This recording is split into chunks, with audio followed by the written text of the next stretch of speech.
Sveiki, su jumis Ilona Bakšė.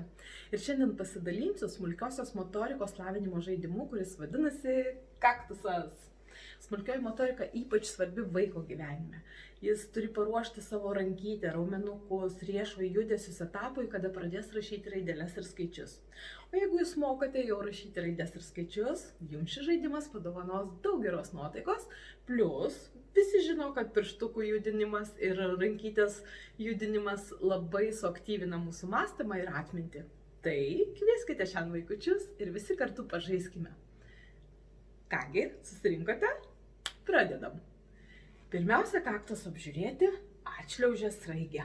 Sraigė turi du ragučius ir turi kiautą. Dabar tiesiog judinam ir kartojam žodžius. Sraigė, sraigė, ką darai? Ėdu kaktusą lėtai. Ar skanu? Nelabai.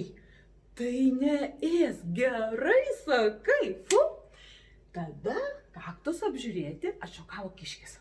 Kiškis turi 2 ausytės ir 4 kojytės ir 5 uodegytę. Viską judinam ir sakom.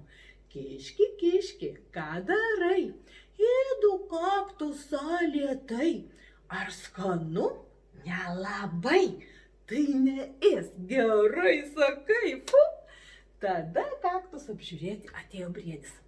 Briedis turi didelius ragus, 4 kojytes ir mažą uodegytę. Ir briedi, briedi, ką darai? Ėdu kaktusą lėtai.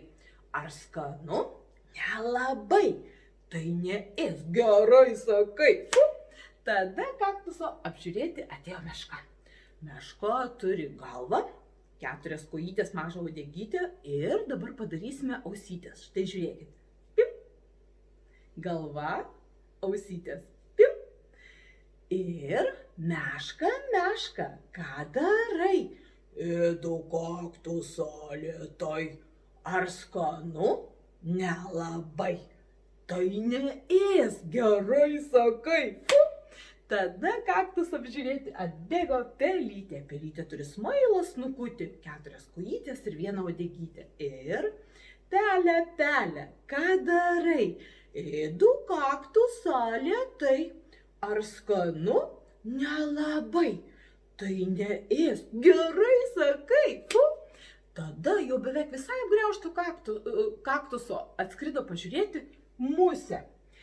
Ir musė, musė, ką darai? Bzz, ėdu kaktusą lėtai. Ar skanu? Bzz, nelabai. Tai neės, gerai sakai. Fu. Kaktusas apgriaužtas, budukšt. Ir nugriuvo. O jūs, vaikučiai, nupieškite, kaip žvėris ėdė kaktusą ir kaip kaktusas nugriuvo. Lauksiu jūsų piešinukų. Iki susimatymo. Ate.